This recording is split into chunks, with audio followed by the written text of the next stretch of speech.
Seberapa sering Anda membaca atau mendengar dongeng di masa kecil Anda? Fabel ditulis untuk mengajari anak-anak tentang perilaku dan nilai-nilai yang sesuai dengan budaya mereka. Fabel biasanya menceritakan sebuah cerita. Ini dibentuk sebagai sebuah karya fiksi pendek. Ini berisi beberapa karakter. Struktur atau plot umum biasanya sangat jelas. Struktur generiknya mengikuti pola cerita yang sederhana. Lihatlah betapa sederhananya struktur umum sebuah fabel. Struktur fabel terdiri dari yang pertama ada komplikasi.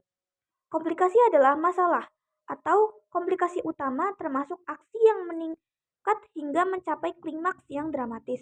Yang kedua ada orientasi. Orientasi adalah setting adegan dan pengenalan tokoh. Yang ketiga ada resolusi atau pelajaran moral.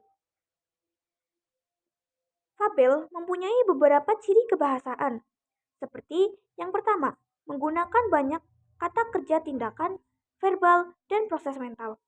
Yang kedua, menggunakan ucapan langsung dan tidak langsung. Yang ketiga, menggunakan bentuk lampau. Yang keempat, menggunakan kata penghubung yang berkaitan dengan waktu. Yang kelima, menggunakan dialog dengan tenses yang berbeda-beda. Yang keenam, menggunakan bahasa deskriptif atau untuk membantu imajinasi pembaca. Yang terakhir atau yang ketujuh adalah resolusi atau pelajaran moral. Terkadang ada dialog untuk membantu menghidupkan karakter dan mendorong aksi cerita ke depan. Beberapa ciri fabel adalah simbiolisme. Tokoh-tokohnya digunakan untuk menyimbolkan tingkah laku manusia. Antropomorfisasi atau hewan atau benda mati diberikan sifat-sifat kemanusiaan. Pelajaran moral di akhir cerita yang muncul dari cerita dan humor atau bernada humor karena menunjukkan kekonyolan sifat manusia. Berikut adalah perbedaan teks fabel dengan teks naratif jenis lainnya. Teks fabel berciri-ciri sebagai berikut. Sebuah cerita singkat yang memberikan hikmah atau moral tentang hakikat manusia. Biasanya mencakup karakter hewan yang melambangkan sifat manusia tertentu, seperti kebaikan atau ketidakjujuran. Kontennya biasanya berisi kejadian-kejadian yang berhubungan dengan hal-hal yang tidak biasa, terkadang supranatural. Mempunyai pesan moral yang dinyatakan langsung di bagian akhir atau disampaikan secara tidak langsung melalui apa yang terjadi dalam fabel tersebut. Struktur fabel kurang memiliki pengembangan karakter. Contoh dari cerita fabel adalah kura-kura dan kelinci. Yang kedua ada legenda atau cerita legenda. Legenda berciri-ciri sebagai berikut. Sebuah cerita yang diturunkan dari generasi ke generasi yang diyakini berdasarkan pada peristiwa nyata, tempat, orang, atau fakta nyata di masa lalu, yang dilebih-lebihkan selama bertahun-tahun. Beberapa legenda terkenal di seluruh dunia seperti legenda Raja Arthur, tetapi ada pula yang hanya terkenal di kota atau negara asal mereka saja. Bercerita tentang seorang pahlawan atau heroin yang mempunyai kekuatan yang luar biasa. Pahlawan dalam legenda bukanlah dewa, tetapi mereka berani, kuat, ataupun pintar. Terkadang ketiganya juga. Berfokus pada perjuangan sang pahlawan atau heroin untuk mengalahkan kekuatan yang dahsyat.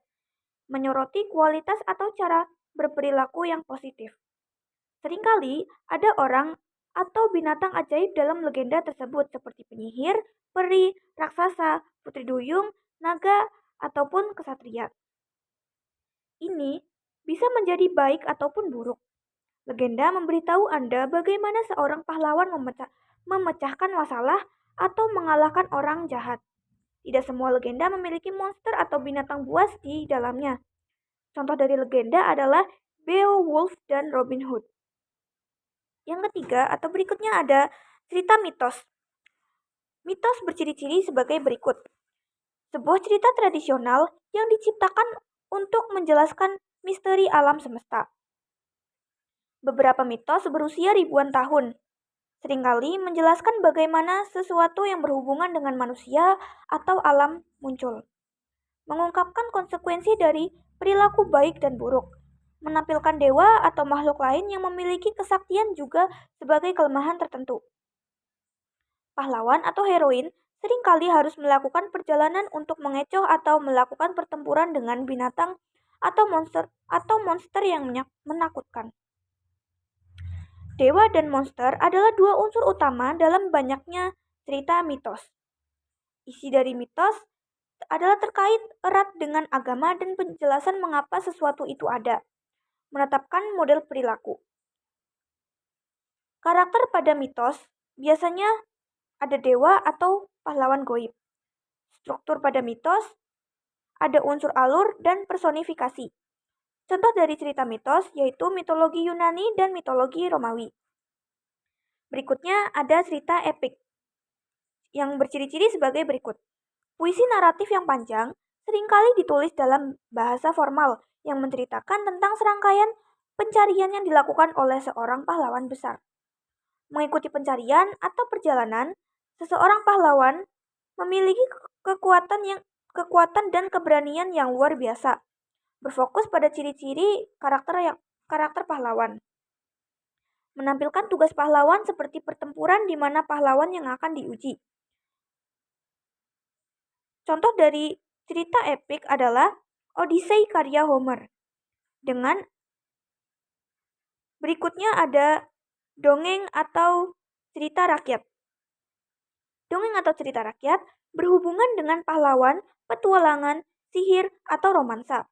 Sebuah cerita lucu yang dilebih-lebihkan tentang peristiwa-peristiwa mustahil. Ada pula cerita dongeng yang mengandung hiperbola.